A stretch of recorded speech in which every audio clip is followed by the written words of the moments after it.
আজকে কি বিষয় নিয়ে কথা বললো সেটা ডিসপ্লের উপরে ছবিটা দেখেই বুঝতে পারছেন। একজন একজন পবিত্র মানুষ, খুবই পবিত্র মানুষ।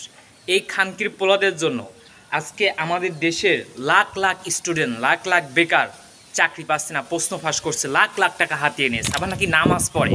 ভাই আমি তো অবাক হয়ে যাই, এ এবার কোন ধর্মরাজ চোর? এই আল্লাহর অলি চোর না কি চোর? আমি তো কিছুই বুঝতে পারি না।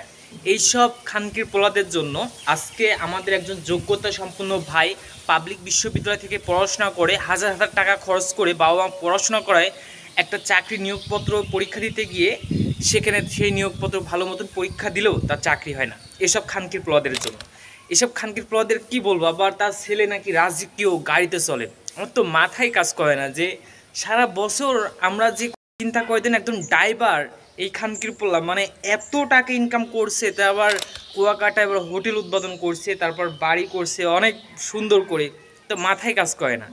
আজকে দেশের পরিস্থিতি দেখেন, এইসব ড্রাইভার, এইসব খানকির পোলাদের জন্য আজকে আমাদের বেকারত্ব সংখ্যা দিন দিন এদেশে বেড়েই চলেছে। যোগ্যতা সম্পন্ন, মেধা সম্পন্ন একজন ভাই, একজন বোন আজকে যোগ্য জায়গায় বসতে পারে না, চাকরি হয় না। আমার তো মাদের সাথে অবাক লাগে, আমরা কোথায় আছি? এইসব ড্রাইভার যদি এইরকম করে, তার সেই উপর পজিশনে যারা আছে তারা কি করবে? আমার এখানে দেখতেই পাচ্ছেন ডিসপ্লের উপর দিয়ে এই 17 জন আসামিকে ধরা হয়েছে। আমি চাই এদের এমন শাস্তি দেওয়া হোক। এইসব খানকির পোলাদের জন্য আজকে আমাদের দেশে যোগ্যতা সম্পন্নকারী ভাইরা, অনার্স মাস্টার শেষ করা ভাইরা যোগ্য জায়গায় বসতে পারছে না, যোগ্যতা সম্পন্ন দিয়ে চাকরি পাচ্ছে না। এই হালার পথে হালা আবেদ আলী ভাই একজন ড্রাইভার হয়ে, সামান্য একজন ড্রাইভার হয়ে কিভাবে লাখ লাখ টাকা হাতিয়ে নেয় আমার তো মাথায় কাজ করে না।